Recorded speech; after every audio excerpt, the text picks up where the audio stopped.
గత బీఆర్ఎస్ ప్రభుత్వ హయాంలో నాణ్యత లేని కట్టడాలు కడుతున్నారు, అక్రమార్జనకు తెరదీసినారు అనేటువంటి ఆరోపణతో మేము కాంగ్రెస్ పార్టీ ఆధ్వర్యంలో అనేక నిరసనలు వ్యక్తం చేసినాం. ఈరోజు గత బీఆర్ఎస్ ప్రభుత్వ హయాంలో నిర్మాణం చేసినటువంటి డబుల్ బెడ్రూమ్ కట్టడం నాసి రకము, నాణ్యత లేనిది.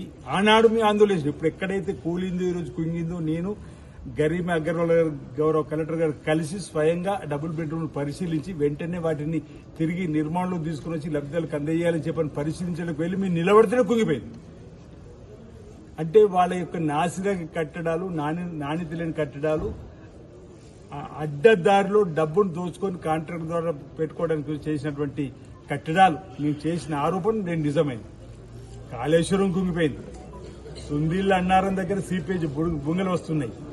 వాళ్ళ హయాంలో ఎక్కడికెక్కడ దోచుకోవడానికే చేసినటువంటి కార్యక్రమం తప్ప నిజంగా పేద ప్రజానికానికి ఉపయోగపడేటువంటి నిర్మాణాలు జరగలు, కట్టడాలు జరగలు.